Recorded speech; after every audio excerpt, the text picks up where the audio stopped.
Steinberg, this is the first time you are talking about this case, about this extraordinary trial, about your testimony that most people conclude is what put Dr. Murray away, because you took extremely complicated medical testimony and you boiled it down to people terms that the jury and, by extension, those watching at home could understand. Your reaction, first of all, to this verdict? Well, I think the jury decided the right thing and the proper thing.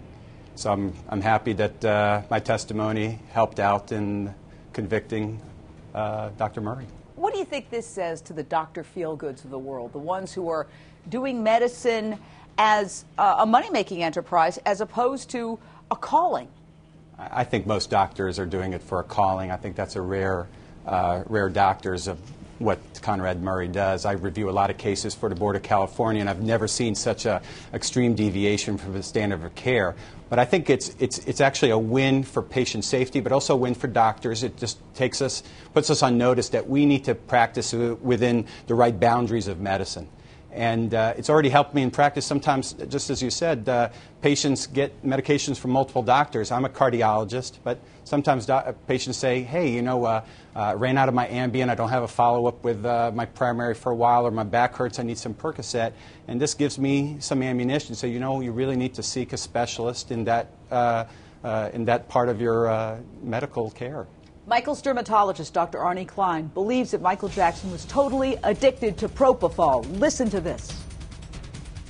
So he had problems with propofol many times that I intervened, and I told him it was terribly dangerous, and he just had to stop.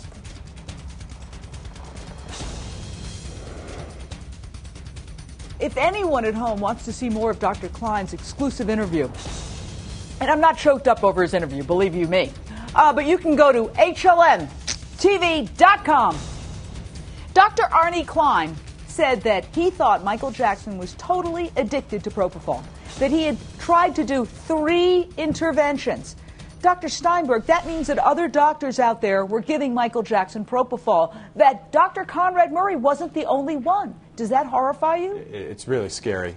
And part of that probably set up why Dr. Murray used it, because Michael Jackson knew so much about it. He said, oh, all these other doctors gave it. It's not a big deal. And it probably helped convince Dr. Murray to do it also. In fact, in his testimony, there was another doctor that basically showed and taught Conrad Murray about how to give it overnight and used his office initially. And then Conrad Murray more or less learned how to do it and continued to do it, thinking it's not a big deal because all these other doctors are doing it. But as my mother said, just because everyone's jumping off a bridge, you shouldn't.